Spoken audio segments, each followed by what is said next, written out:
નમસ્કાર મિત્રો, હું એડવોકેટ સંજય પંડિત આપ સૌને કાયદાની વાતોની સિરીઝમાં આવકારું છું। મિત્રો, આની પહેલાંના વિડીયોમાં આપણે પ્રકરણની ચર્ચા કરી, પ્રકરણ 1ની, અને આજે આપણે ચર્ચા કરીશું પ્રકરણ નંબર 2 ભારતીય ન્યાય સંહિતા એટલે કે BNS, કે જે ઇન્ડિયન પિનલ કોડની જગ્યાએ તારીખ 1/7/2024થી અમલમાં આવી રહ્યો છે। મિત્રો પ્રકરણ 2 છે એ શિક્ષાને લગતી બાબતોનું પ્રકરણ છે। એટલે જે કાયદામાં જે સજાઓ કરવામાં આવે છે એ અંગેની સમજૂતી આ પ્રકરણ 2માં આપવામાં આવી છે। મિત્રો પ્રકરણ 2 છે એ કલમ 4થી લઈ અને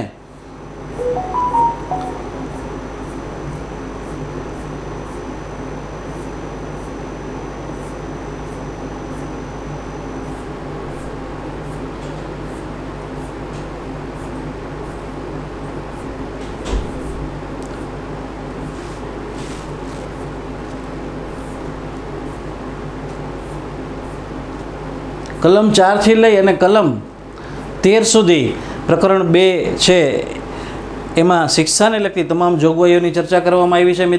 તો આપણે હવે દરેક કલમને ડિટેલમાં સમજીશું। તો પ્રકરણ 2 શિક્ષાની બાબત, કલમ નંબર 4 એ શું કહે છે આપણે જોઈએ।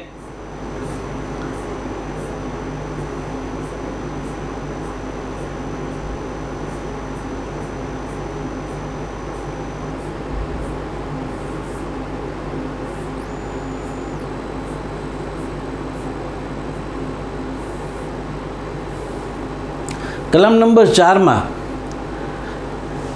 આપણા ભારતીય ન્યાયાલયોમાં જે કેસો ચાલશે, જે કોર્ટમાં કેસો ચાલશે, એ કોર્ટમાં જે સજાઓ આપવામાં આવશે એ સજાના પ્રકાર બાબતેની ચર્ચા કરવામાં આવી છે। કલમ નંબર 4 ક જોઈએ તો મૃત્યુની સજા, એના પછી આજીવન કેદની સજા, કેદ કે જે 2 વર્ણોની છે એટલે કે સખત કેદ અને એટલે કે સખત મહેનત સાથે, સરળ એટલે સાદી કેદની સજા।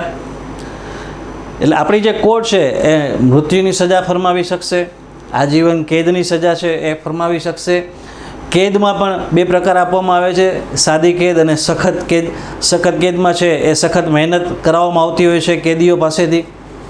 સાદી કેદ છે એમાં કોઈ સખત મહેનતનું કામ કરવામાં આવતું નથી હોતું।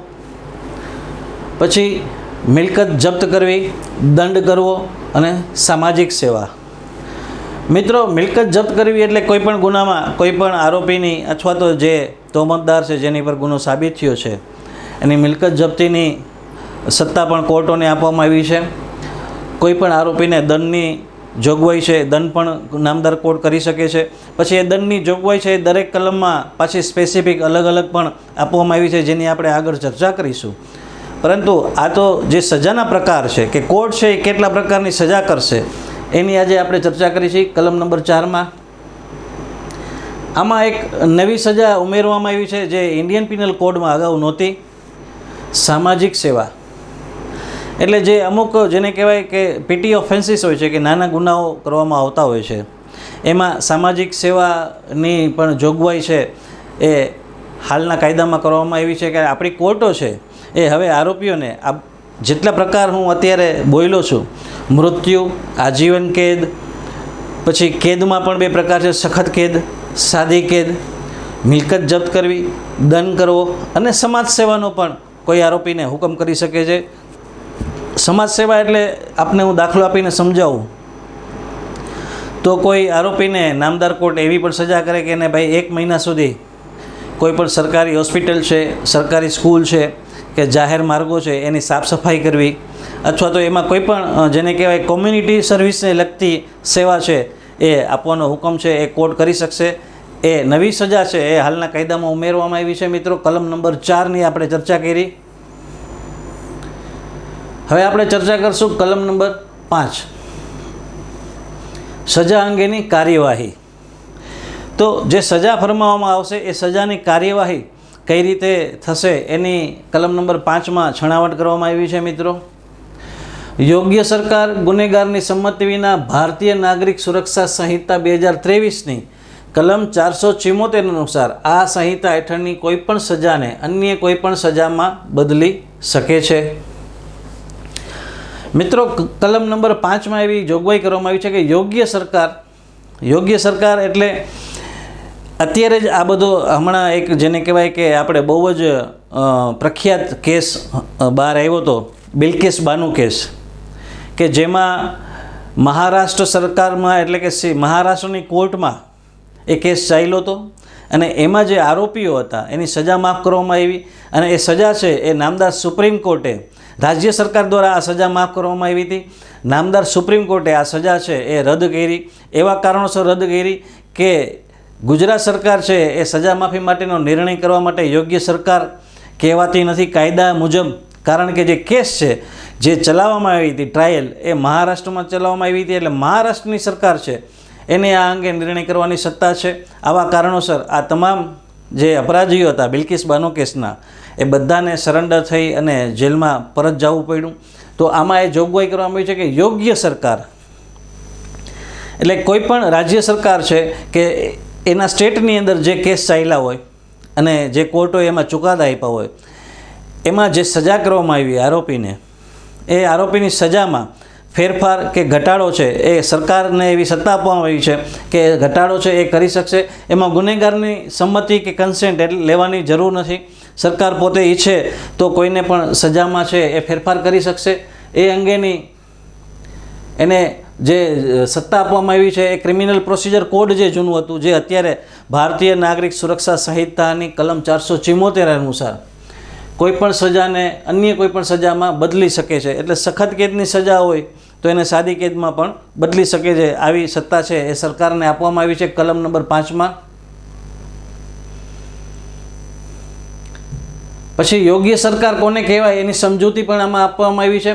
એવા કિસ્સાઓમાં કે જ્યાં સજા મૃત્યુદંડની સજા હોય અથવા કેન્દ્ર સરકારની કાર્યકારી સત્તા વિસ્તરે તેવી બાબતને લગતા કોઈ પણ કાયદા સામેના ગુના માટે હોય અને એવા કિસ્સામાં કે જ્યાં સજા મૃત્યુની હોય કે નહીં, ગુના માટે યોગ્ય રાજ્યની એક્ઝિક્યુટિવ સત્તા વિસ્તરે તે બાબતોને લગતા કોઈ પણ કાયદાની વિરુદ્ધ રાજ્ય સરકાર કે જેમાં ગુનેગારને સજા કરવામાં આવે છે. એટલે આમાં યોગ્ય સરકાર કોને કહેવાય એની એક છણાવટ છે એ આમાં કરવામાં આવી છે મિત્રો. ત્યારબાદ કલમ 6 સજાની શરતોના અપૂર્ણાંક.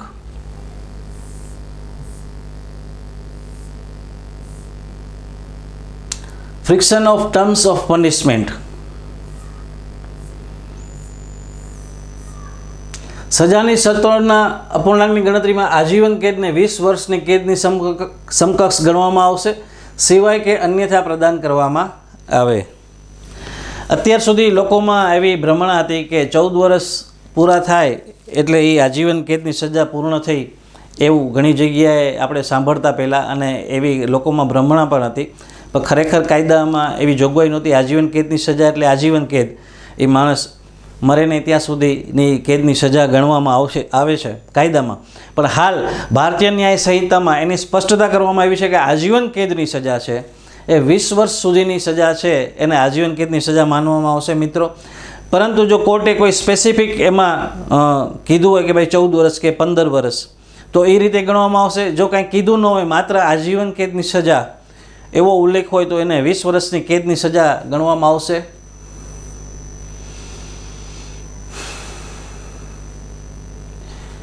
કલમ નંબર 7 સજા તે કેદના અમુક કિસ્સાઓમાં સંપૂર્ણ અથવા અંશતઃ સખત અથવા સરળ હોઈ શકે છે.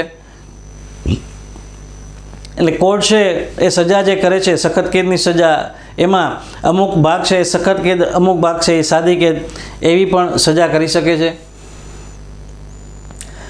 દરેક કિસ્સામાં જેમાં ગુનેગારને કેદની સજા થઈ શકે છે, જે કોઈ પણ વર્ણની હોઈ શકે છે, તે કોર્ટને સક્ષમ હશે જે આવા ગુનેગારને સજા નિર્દેશ આપે છે કે આવી કેદમાં સંપૂર્ણ સખત હશે અથવા આવી કેદ સંપૂર્ણ સરળ અથવા આવી કેદનો કોઈ પણ ભાગ સખત અને બાકીનો સરળ રહેશે. કલમ નંબર 7માં એ કોર્ટને પાવર્સ આપવામાં આવ્યા છે કે જે કોર્ટ સજા કરશે એ કોર્ટ છે એ સખત કેદની સજા કરી શકશે અથવા તો સંપૂર્ણ સખત કેદ અથવા તો સજાના અમુક વર્ષો છે એ સખત કેદ, અમુક વર્ષો છે સાદી કેદ અથવા સાવ સાદી કેદ. એ તમામ પ્રકારની જોગવાઈ છે કે સત્તા છે એની ચર્ચા આમાં કરવામાં આવી છે કોર્ટની, ટ્રાયલ કોર્ટની.